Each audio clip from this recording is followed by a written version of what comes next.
This Week in NASCAR is coming up next. Three-time and defending NASCAR Sprint Cup Series champion crew chief Chad Knaus is here, and Mr. Excitement Jimmy Spencer is here to help us break down the race to the chase in Richmond. So sit back, relax, and enjoy. Tonight on This Week in NASCAR, Denny dominated Richmond, but the real race was for the final spot in the chase. Vickers by 2 as they hit turn 3 for the final time. Vickers makes it into the chase. While Vickers was all smiles, Busch and Kenseth left room for doubt. Hear what they had to say about their rides in Radioactive. Keep working on it, man. I can't turn or I'm getting run over. With the chase field now set, Dave Despain picks his winner. Nothing changes my midseason prediction. Tony Stewart will win the title. Yeah, he's been mediocre the last month, but don't expect that to continue. What can you expect? A fully loaded This Week in NASCAR starting right now.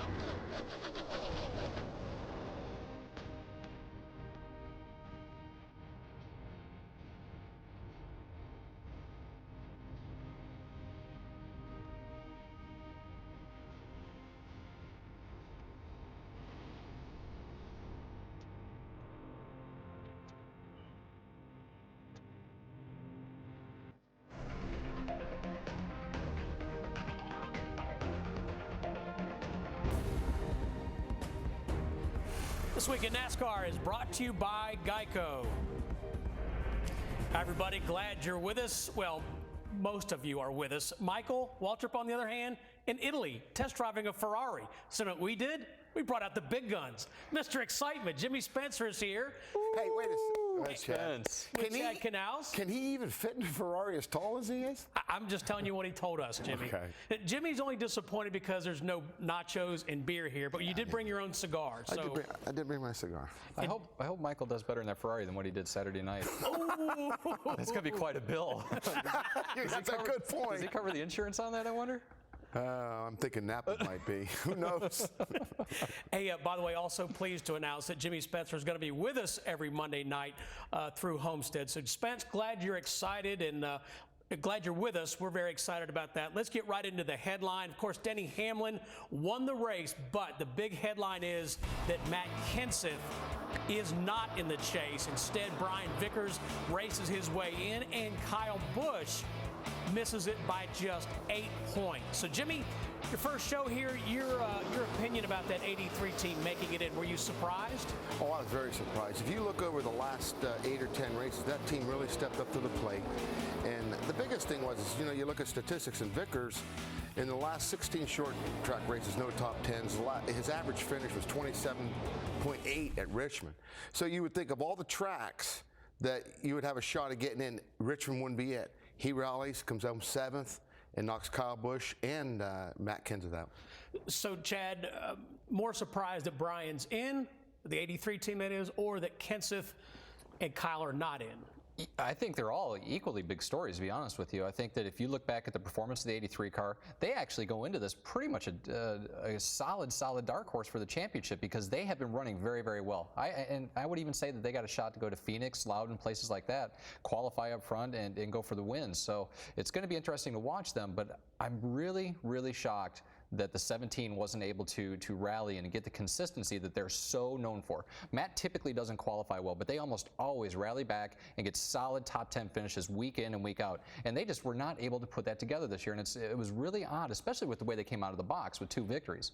The 18 car, shoot, if they'd have made the chase, they've been tied for top seed in the championship chase. So that's a story in itself, and we'll have to see how that one develops. Well, speaking of the top seeds, let's take a look at the points now that they have been reset, recalibrated. Mark Martin is your points leader going into the first race at the New Hampshire Motor Speedway. All 12 drivers get 5,000 points, then 10 bonus points per 2009 victory. And you know what's interesting about these points, guys? If we look down there at the bottom, we're seeing 4 teams that haven't won a race. So that's 33% of the field, right? I mean, that is hard to believe that you have to be that consistent, and you see guys that's won races that's not made the chase. So, there's a double-edged sword. NASCAR say, oh, NASCAR should put guys in that won races and guys that did, but the system's based on points and consistency, and that's what those 4 guys did. Well, some interesting notes, as Chad touched on just a minute ago. 8 different teams represented in the chase. That's the most ever. 4 new teams: Stewart Haas Racing, Earnhardt Ganassi Racing, Richard Petty Motorsports, by virtue of Casey Kane, and the Toyota Red Bull. We talked about the 83. So some interesting notes about this 2009 version. And Spence, I know you hate stats, but the only team that has been in every championship race since the chase started is 48. Very impressive. You know, the team is strong. When I look at the team, I go, I'm amazed. They made some mistakes this year. You look back to the All-Star race, I think some mistakes were made, but there was no points there. But Pocono, have a problem, rally from what they did at Pocono and rally at some of the other events. Impressed, Chad. You know, and I think you are the favorite to possibly get 4 in a row. Well, man, I don't know. We're going to have to wait and see. We've got a long, hard road. It's going to be difficult. I think that if you look at the way that all of the teams are running right now, it almost seems like a hot potato. Whoever's running well, they almost like toss it off to the next guy. Say, here, you go after. You try to win the race. And we need to make sure that we don't make mistakes. That's going to be the key. All right, a lot to talk about as the chase gets going here in this 2009 season. But coming up, Tony Stewart and Reed Sorensen go for some synchronized spinning. We'll break down the highlights. Matt Kenseth was very lively on the radio, and not in a good way. You'll hear it all in our Radioactive feature. We'll preview Loudon, where Greg Biffle has been to victory lane. We'll talk to Jimmy and Chad about the chase. This Week in NASCAR is presented by Geico, where 15 minutes could save you 15% or more on car insurance. Brought to you in part by Ford. Different is good. Drive the difference at your local Ford or Lincoln Mercury dealer. And by NASCAR Banking, only from Bank of America. Your debit card, your credit card, your driver. Learn more at a Bank of America Banking Center today.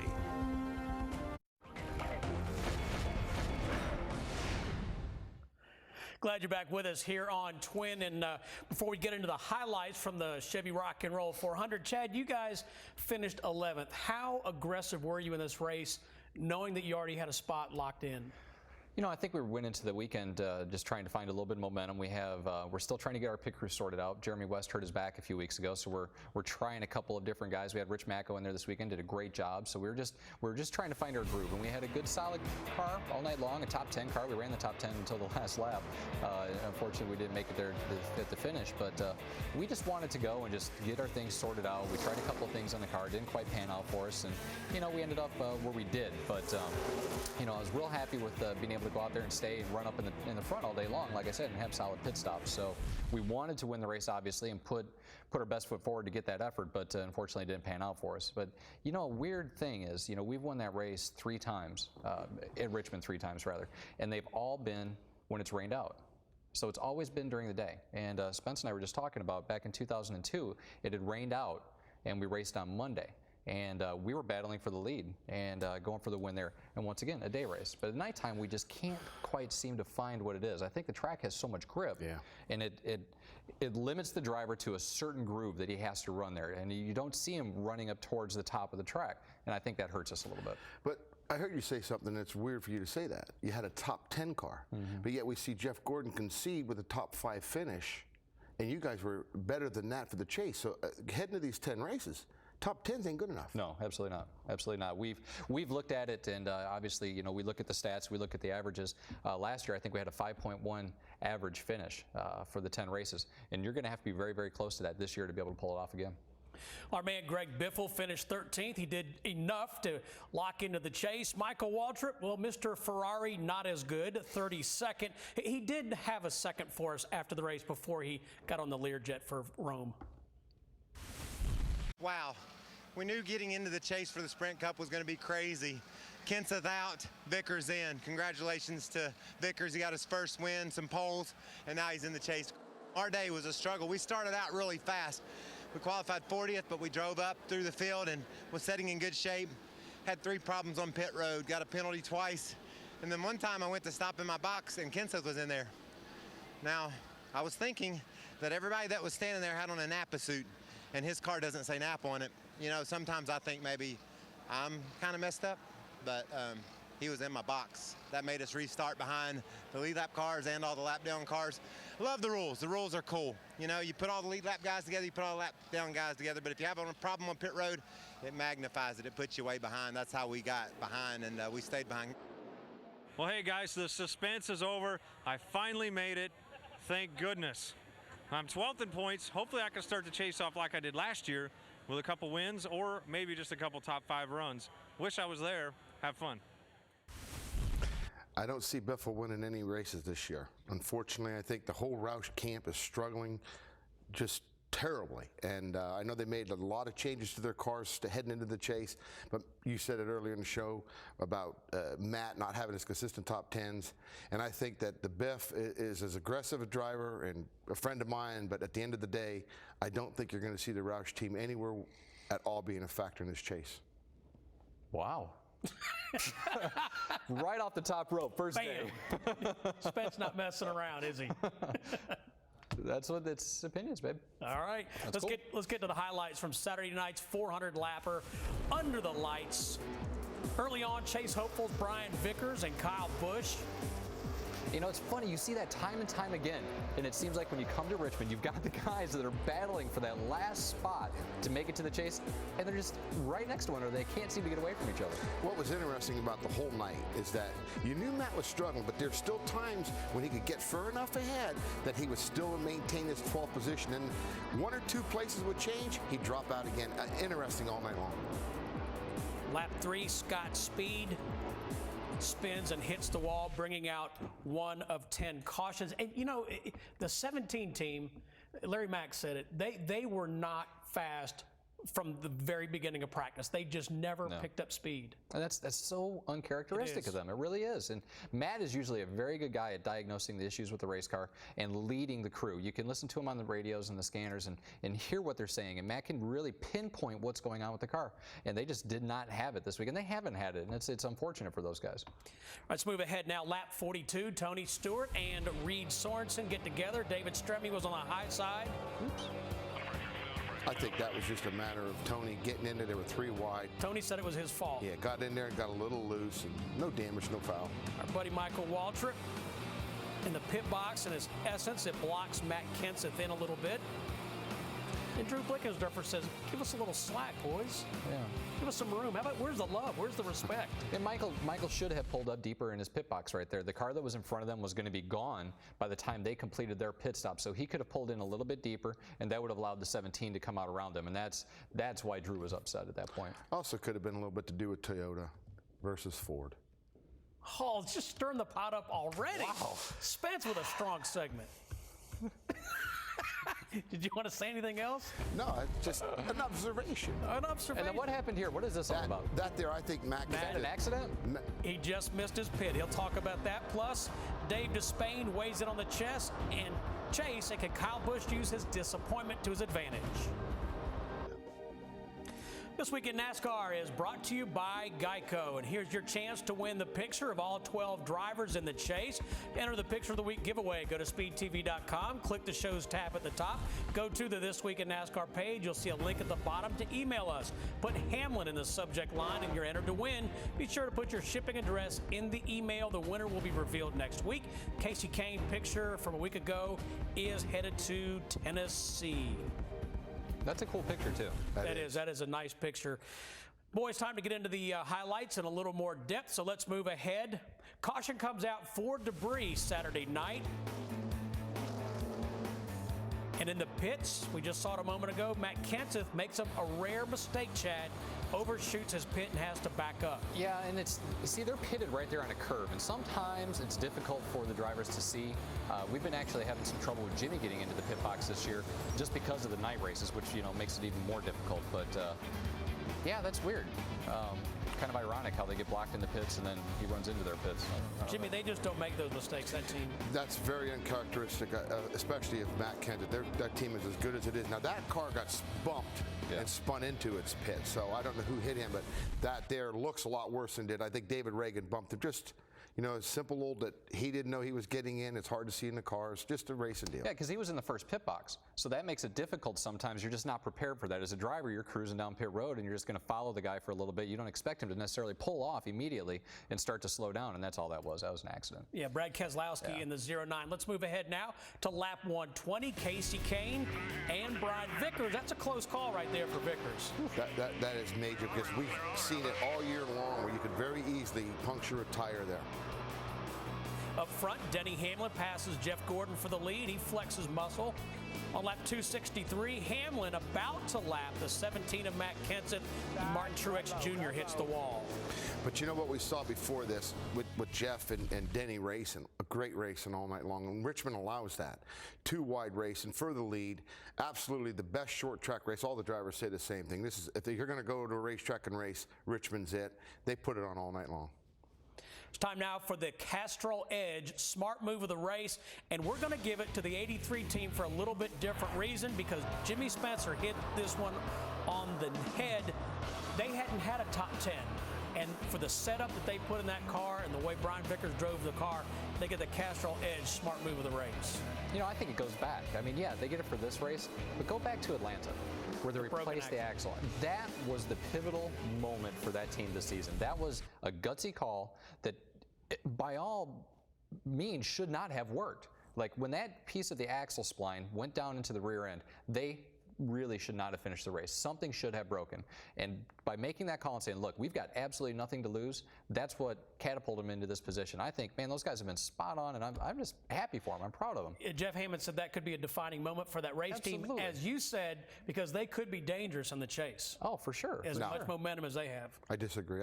I don't believe that team is ready for the championship to be a serious contender. I think that they did a great job making it in, but I don't believe week in and week out, and you had mentioned it earlier about Phoenix and something. I think they'll run all right, but I don't think they're up to the standard of the 5, the 48, the 14, these guys. I don't see them being a factor at the end of the year. If you look at, I think it all starts on Friday. And they've got 6 poles this year, more than anybody. Okay, and they've got them on all types of racetracks. So I think by starting on Friday, that sets the momentum for the weekend. You look at Tony; he hasn't qualified very well at all this year. You look at the 24; they're kind of hit or miss. You look at a lot of the guys, the 99, some of the others, the 16, they don't qualify well. If you start on Friday and you qualify up front and you get the good pit selection, there is no telling what's going to happen. And you bring a good point up, but you still have to make adjustments and things like that. And at the end of the day, I think you have to realize the drivers that have been in this chase that are factors. And you know, I always say these certain drivers, Carl Edwards and Jimmy, Tony, Jeff, these guys can get that little bit extra. I haven't seen it out of Brian Vickers. It'll be fun to watch. It's fun to watch. It is. All right, Brad Keselowski is going to blow up. We saw him a moment ago in that 09 car. Pit time with 18 laps to go. What's blow up mean? How about blowed up? How about if she exploded her brain? Something like that. Something like that. It's the Geico Greatest Pit Crew is the 11 team. Denny Hamlin wins the race off pit road. Vickers comes out 7th. Oh. Tony Stewart into the crew member for the 00. David Rudiman. Fortunately, he is okay. Man, I hate seeing pit crew guys get hit. That's just, it's not right. It's just, and it's unfortunate for Tony because he was doing everything he could to get out of his pit box, and you know, you can see the 00's a little crooked in there, but man, I just hate that. Chad, what I've noticed this year is there's so much pressure put on the teams, because let's face it, we know it's a team sport. These drivers can't win these races by themselves, and these team players are so focused. As I walk up and down pit road and I watch these guys, they blank everything out. They just focus on their job. This is what happens. Unfortunately, fortunately, he didn't get hurt. But boy, you have to, as a crew chief, you have to demand that excellence, right? Yeah, but I think it's twofold. The new rule system that we've got. I mean, there are so many cars that finish on the lead lap. Yep. So that means when pit stops come around and you look on pit road, there are so many race cars out there that you've got all those people. So if you figure you've got 30 cars on pit road, you've got 7 people per car. That's 210 people over the wall. Plus the officials. Plus the officials over the wall at that point in time. That is very, very dangerous. Now, typically, you would only have maybe 20 cars on pit road. That's 140 people. So that's how much less is that? I mean, that's amazing. So you've got to look at that. I mean, there's a lot to be said about that. All right, guys, let's move ahead now. 5 laps to go. This is big. Brian Vickers passes Sam Hornish. By the way, Hornish with a great run for 7th spot. Denny Hamlin wins the race in dominating fashion. Vickers makes it in. Kyle Busch finishes 5th, but Jimmy 8 points short. Kenseth finishes 25th. And when I look at that, you know, they talk about Harvick, they talk about all this stuff, and I admire all the competitors, Harvick and every one of them. They could have so easily bumped the 83 or whatever, but they let it be. They were better than me tonight, and they let it go on. That's true. I think we've seen that a lot. Yeah, you know, I think, a lot of giving. Yeah, I mean, and over the course of the years, you know, when the 9 car made it, the 19, a lot of those guys, when they get into that, people let the race run out and run its course, and it's been pretty good, and it's pretty amazing to see that happen. All right, when we come back, the rest of the field was checking up on the chase battle too. The best scanner conversations coming up in Radioactive, and a wild finish to the truck race in St. Louis, right, Spence? Oh, there's no question. Let's see who got the black flag. Park him. Stick around. The smart move of the race has been presented by Castrol Edge. Think with your dipstick. Upgrade to new Castrol Edge Advanced Synthetic. Nothing offers better wear and protection. The Greatest Pit Crew has been presented by Geico, where 15 minutes could save you 15% or more on car insurance. Do not beat yourself. NASCAR is going to post the 88. What's that? What do you got? Mark told me I need to go watch out for Casey. He may have germs.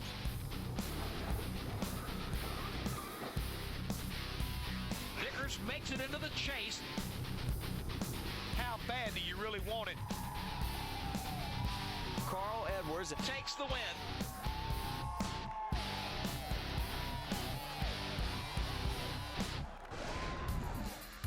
Check out NASCAR Race Day with Jimmy Spencer, Kenny Wallace, the Crazy Man, John Roberts, Wendy Venturini, Hermie Sadler, the whole gang this Sunday at 11 a.m. from the New Hampshire Motor Speedway, race number 1 in the chase.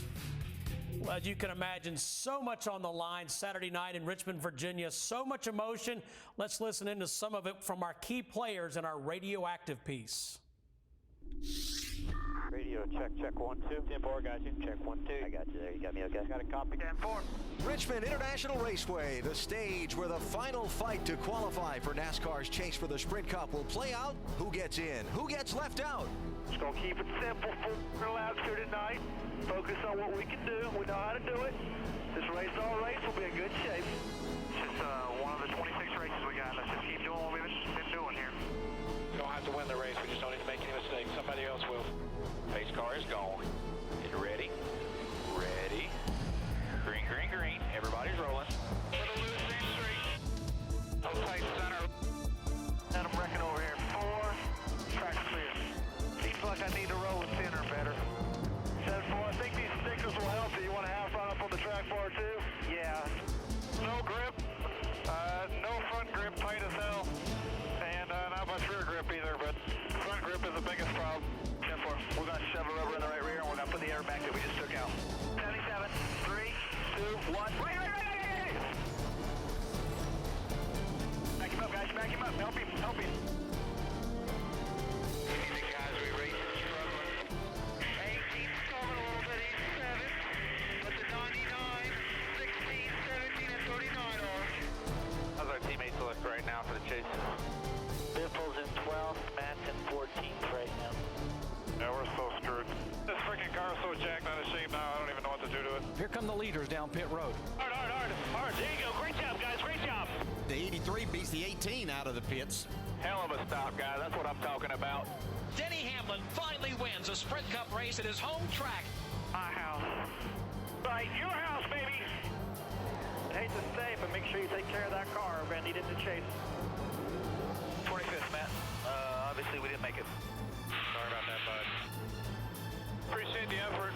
Guys on pit road were flawless today. Last 3 weeks. I couldn't ask for more. Thanks.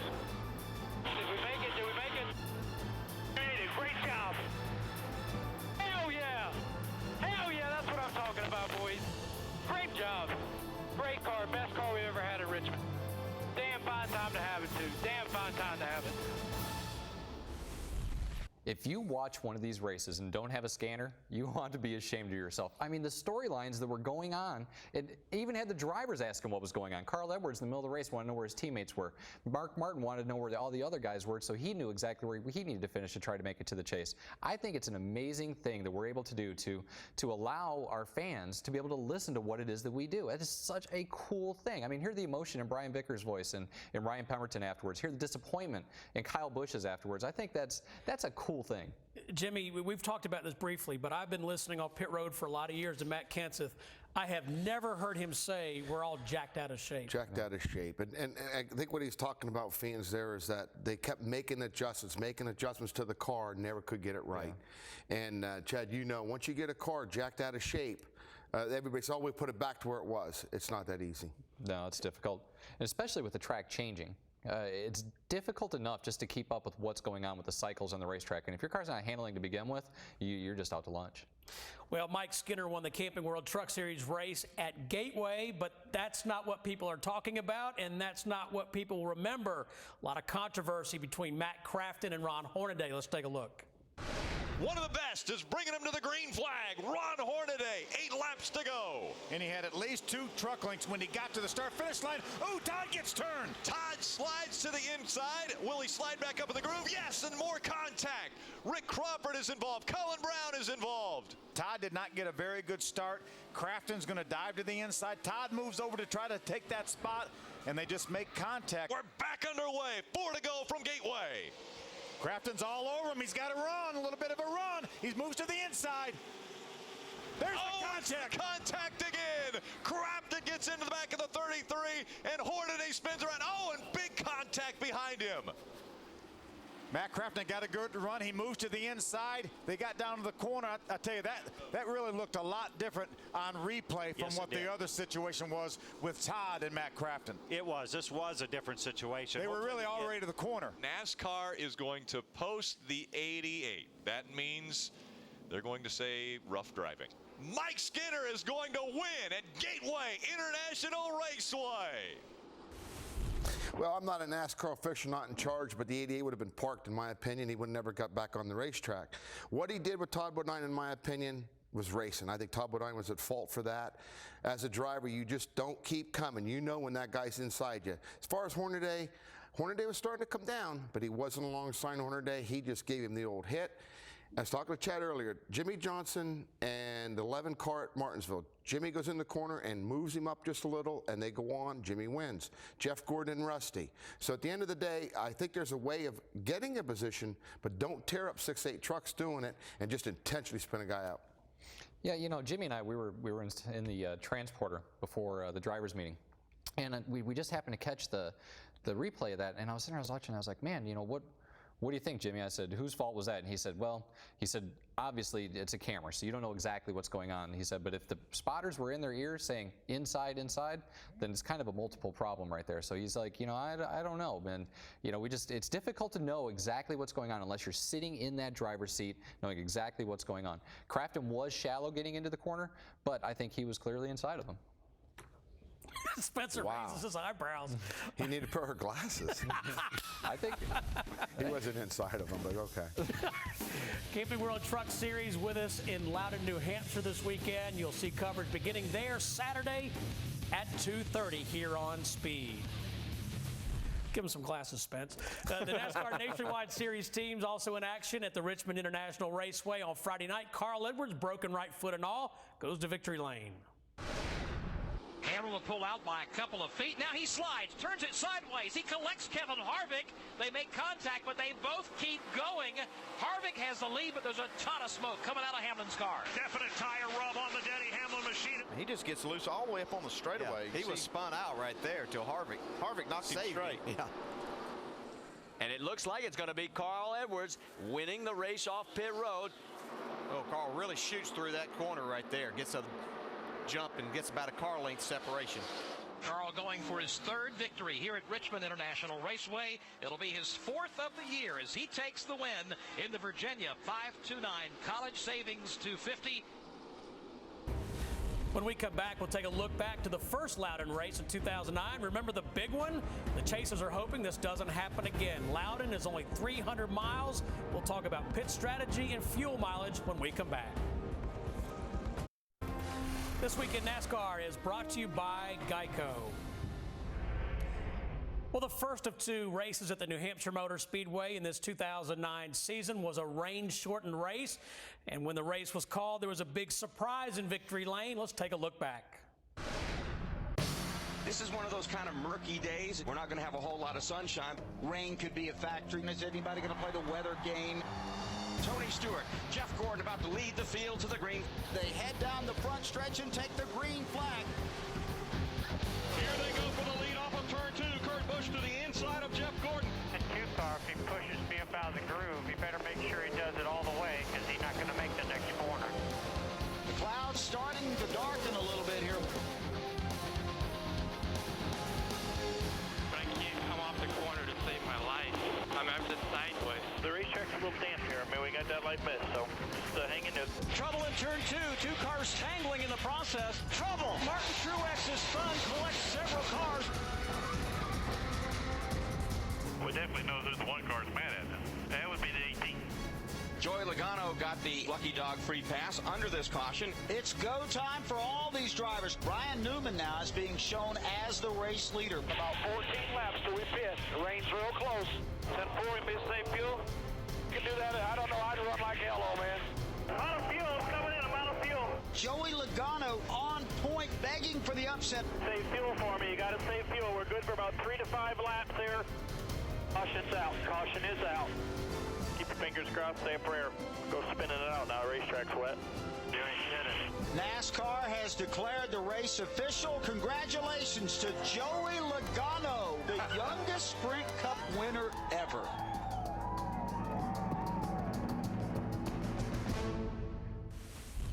Don't that suck?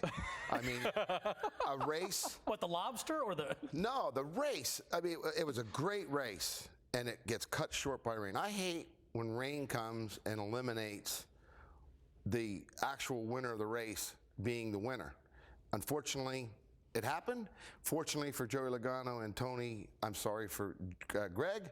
Greg did a great job to get that car in that position. But I'll tell you what I'm going to see at New Hampshire this week, like I see every time I go there. I watched Ryan Newman and Tony Stewart race hard about 2 years ago in the chase. I saw Clint Boyer get his first win in the chase. I saw Biffle come back. I think New Hampshire warrants great racing. You have to handle. And I think that's the neat thing about New Hampshire. You can pass in New Hampshire, but you have to handle. The crew chiefs will have to be on their game Friday and Saturday. Mm-hmm. Well, Jimmy, as we take a look at some of the trends for this racetrack, is it true you took that lobster from Joey Logano and boiled it? I tried to get it in a pan, and they said the pan's not big enough. I said, well, heck, let's go get a damn, 55-gallon drum. We'll cook a lobster, let me tell you. You know, this track is really cool. It's I think it's one of the neatest tracks that we go to. It gets a lot of grief because it's a flat track and it's difficult, so it gets a lot of haters. But it's an awesome race facility, especially when you get your car handling right. And you look here at some of the trends. We typically have just under 9 cautions there. Now that number is actually starting to decrease a little bit as we've been running the COT cars. It'll be interesting to see how that goes here with this next coming race. The longest green flag run, 87 laps. That's less than what a fuel run is. But typically here you'll see a lot of guys try to stretch that fuel mileage, maybe not pit at a short caution and get caught out there and have to pit under green flag situations. And then obviously you always have that late race caution that always kind of creep up out there, and that's where the crew chiefs really get a lot of heartache. Boys, here's our action here on Speed. NASCAR Classics at noon on Thursday kicks things off. Friday, we'll have Sprint Cup practice for you and trackside at 7 Eastern. All times Eastern here on Speed. Up next, over half the chase field has won at New Hampshire. So who's the favorite this weekend? We'll break it down. Plus Dave Despain gives his pick to win the title and a couple of sleeper projections. This week in NASCAR, will be right back.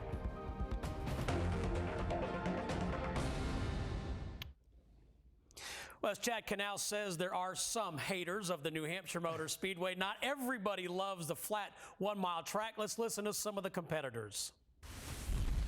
New Hampshire is a very tough racetrack on your race car. It's very tough on brakes. You're constantly on the brakes, hard on the throttle. You're spinning the tires. It's just a lot about getting used to the track being so flat. We still get quite a bit of speed there since it is a 1 mile track, so you really just have that opportunity to overdrive the car a lot, and it's a lot about slowing yourself down, making sure you get the car to the bottom and get it aimed so that you can get the power down coming off the corner and get a good run down the straightaway. 300 laps doesn't seem like a long race, but it can go on forever if you don't have a good handling car.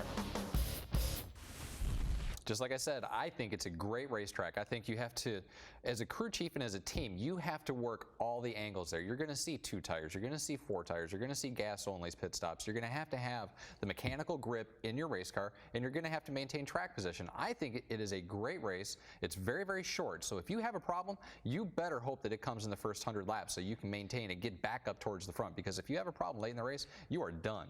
Jimmy, I want to be clear. When I say hate, I mean that somewhat sarcastically. But the point is, by comparison, I've never heard a driver say they didn't love Richmond. But as Chad says, New Hampshire is challenging. Yeah, you can very easily lose your temper at New Hampshire. And the reason why is that you have to be a lot faster to pass a car. And New Hampshire's a track you can move around and block somebody. And a lot of drivers just hate flat track racing.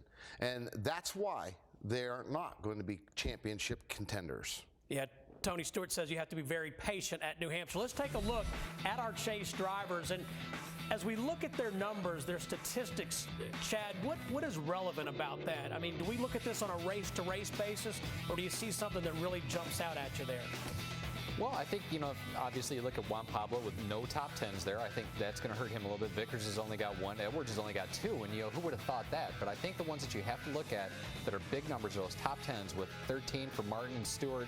You've got 16 for Jeff Gordon. So I think that is really indicative of what you're going to see this first race there. But now I really think one of the guys that's going to creep up there is going to be that 2 car. He runs well there. Do you think it'll hurt Kurt Busch? Chad talks about the 2 that Pat Tryson has said he's leaving at season's end. No, I don't think so. I said that on our show on Victory Lane, and the reason why I don't think it will, because I think they're professionals. And Pat Tryson did an excellent job with that 2 car on Saturday night. As probably the crew chief of the race award, simply from taking that car to make it a contender to finish second. So Pat's a professional, and I think Pat will do what he's supposed to do for Penske Racing, and at the end of the year, they'll move on. I think that, as long as the road stays smooth, it'll be fine. But if it gets rocky, that's when you're going to see dissension. And that's where I think if they fall out of the chase, if they have a few DNFs and they're not going to make it, I predict that they're going to go ahead and say, Pat, why don't you go ahead and go home? You can stay home. You're not going to go to work over there, but you're going to stay home, and we're going to put our new crew chief in there to try to get him acclimated if they have trouble. We'll find that out, too. Well, the chase is now set. And, of course, Dave Despain, who has an opinion on just about everything that's motorsports, weighs in on the 2009 chase. Hey, thanks, Steve. Start with the obvious question. Are more people happy because Brian Vickers made the chase or because Vickers kept Kyle Busch out of the chase? Schwab coming up short? Unfathomable to me, but the more important long-term issue might be the effect on the kid's attitude and future. Might he emerge from this disappointment a stronger character and thus a better racer? Vickers, meanwhile, high marks for performance under pressure. At a track where he had previously sucked, he delivered the clutch finish that put him in the dandy dozen.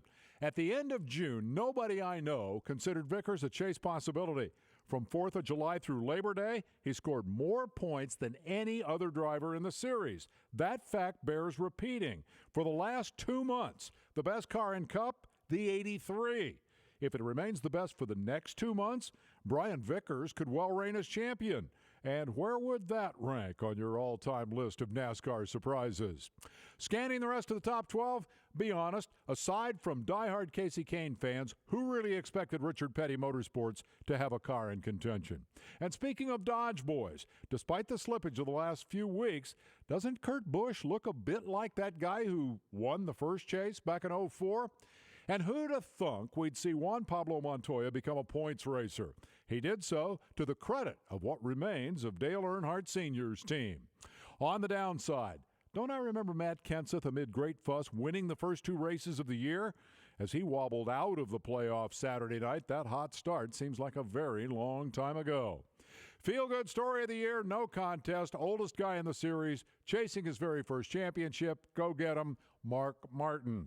So, who wins the big prize? One of the season-long Big Three. Jimmy Johnson must overcome long odds. There are reasons nobody has ever won 4 straight. Jeff Gordon, who occasionally shows us glimpses of past greatness, may or may not assemble a 10-week string of such moments, and it wouldn't surprise me either way. But in the end, nothing changes my midseason prediction. Tony Stewart will win the title. Yeah, he's been mediocre the last month, but don't expect that to continue.